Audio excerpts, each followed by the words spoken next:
Olá, telespectadores, tudo bem com vocês? Poltranas aqui mais uma vez com um resumo da Fórmula 1.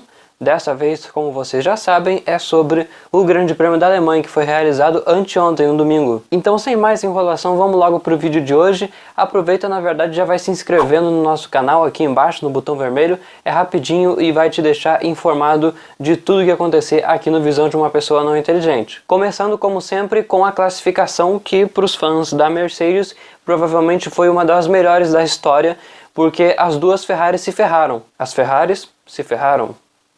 O Sebastian Vettel teve problemas logo no Q1 com seu motor, se não me engano foi o turbo dele, e ele não conseguiu setar nenhuma volta, então acabou largando em último. O seu companheiro de equipe, por outro lado, conseguiu pelo menos passar das duas primeiras partes da classificação, mas no Q3 ele também não conseguiu setar qualquer tempo, então largou em 10º. E como eu falei, os fãs da Mercedes deveriam estar realmente muito felizes, porque o Lewis Hamilton setou a pole position, o Bottas ficou em 3º, ou seja, uma vantagem gigante já em relação às Ferraris logo no início da corrida. Só que na verdade para a prova o cenário mudou completamente, porque a classificação foi feita com clima ensolarado, só que no início da corrida estava chovendo demais. Inclusive antes das luzes se apagarem, os carros fizeram algumas voltas pelo circuito atrás do carro madrinha, por causa das condições extremas que estava na hora, e por isso também a direção de prova acabou subtraindo algumas voltas do contador de voltas final. Incrivelmente, nessas condições extremas não houve qualquer confusão na largada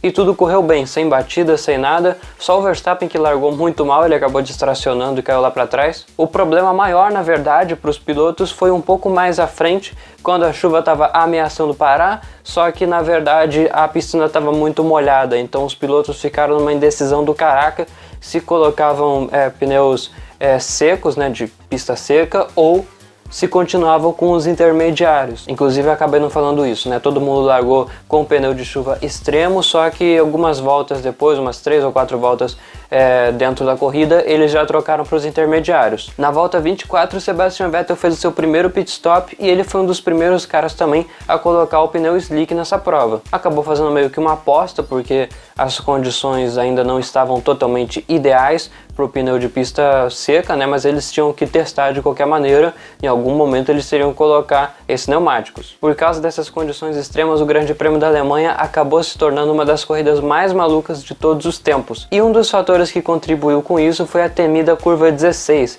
Ela é a penúltima curva do circuito de Hockenheim, e o que tem de tão especial nesse ponto é o seguinte: na sua saída, né, na área de escape ali, tem uma seção asfaltada, só que na verdade aquela área é uma pista de dragsters, que são aqueles carros de arrancada lá que andam a 500 km por hora. Mesmo ela parecendo boa porque é asfaltada e tal, na chuva ela fica extremamente escorregadia. Então qualquer um que pisa ali em cima dela praticamente sai patinando, é como se fosse gelo. O Carlos Sainz, por exemplo, foi o primeiro a testar esse rink de ice hockey na volta 19. Ele acabou errando a tangência da curva, saiu naquela área de escape, mas por sorte para ele, acabou conseguindo segurar o carro, engatou o reverso e voltou para a pista. 10 voltas depois, o Charles Leclerc na Ferrari não teve a mesma sorte. E o que aconteceu? Exatamente a mesma coisa que tinha acontecido com o Sainz. Ele perdeu a traseira do carro e acabou escapando da pista, e quando chegou naquela área ali, o carro simplesmente deslizou, passou pela área de brita e bateu em cheio no muro, e ele não conseguiu mais sair dali. Por isso o piloto da Ferrari acabou tendo que abandonar a corrida. Olha só que perda importante. Mas como eu já disse, vários pilotos experimentaram esse gosto de gelo, e o Leclerc não foi o único. Na verdade, uma volta depois, até o pentacampeão mundial Lewis Hamilton acabou fazendo o mesmo erro do Leclerc. Foi até um negócio meio perigoso, porque o carro do Monegasco ainda estava no lugar onde ele tinha batido, e aí o Hamilton errou no mesmo ponto, deslizou, bateu. Foi praticamente um replay do erro do Leclerc. A diferença é que o inglês pelo menos conseguiu se recuperar depois que bateu no muro, porque ele ainda estava com um pouco de velocidade, ou seja, o ângulo favoreceu a ele, e assim ele conseguiu escapar. Na batida ele acabou perdendo metade da sua asa dianteira e decidiu parar nos boxes ainda mesmo nessa volta 30.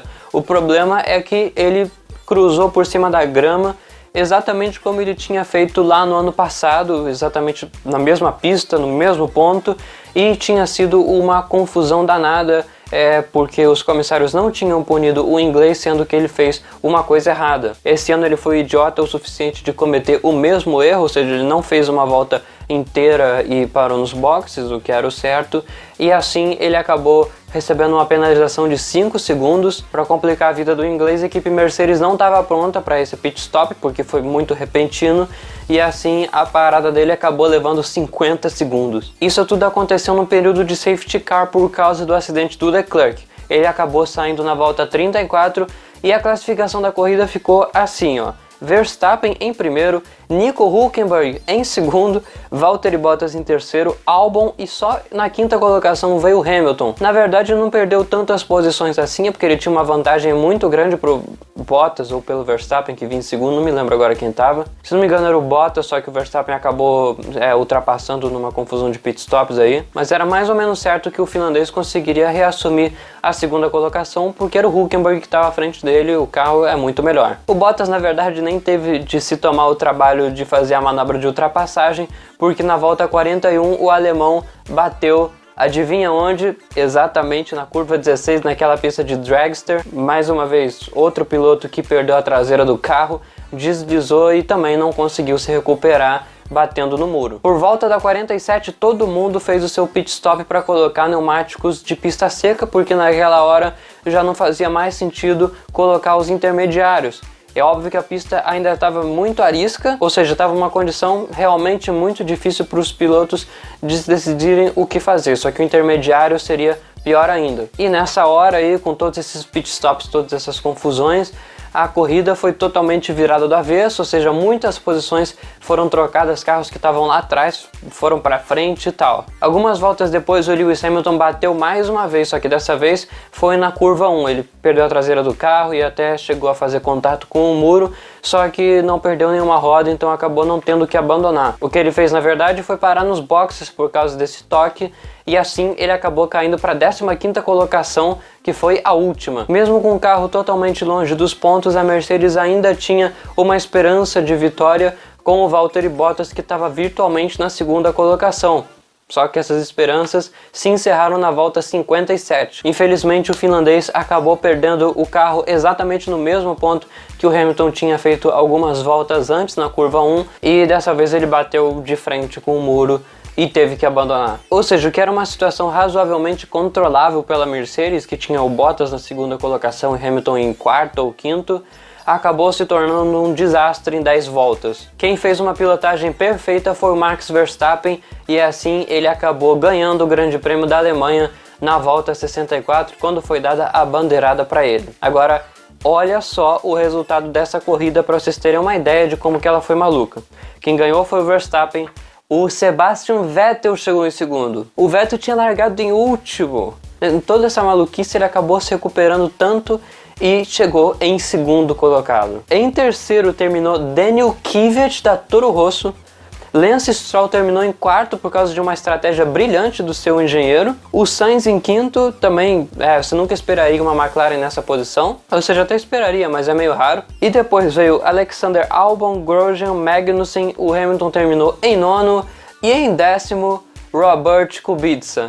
Sim, o polonês pontuou. Na verdade, esse ponto foi devido à punição às duas Alfas Romeos, que elas tiveram irregularidades com o câmbio, alguma coisa assim.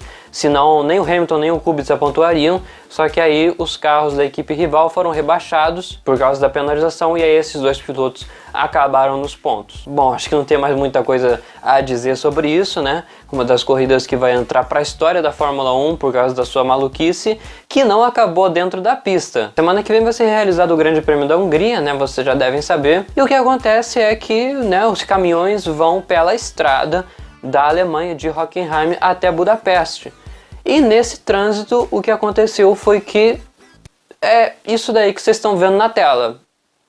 Eu não sei se precisa de mais alguma descrição detalhada. Sim, esse caminhão da Renault bateu na rodovia. Não sei nem como ele conseguiu esse ângulo. Depois de um fim de semana trágico para a equipe francesa, com abandono duplo do Hülkenberg, do Ricciardo também, que tinha deixado a corrida nas primeiras voltas por causa de um problema no motor. Isso daí então é o azar máximo de qualquer equipe que possa ter nessa competição. Bom, então na terça-feira que vem nós voltamos aqui com o resumo do Grande Prêmio da Hungria. Nessa sexta tem mais uma edição do programa, então também fica ligado para você não perder. Então é isso daí, nos vemos na próxima. Tchau, tchau.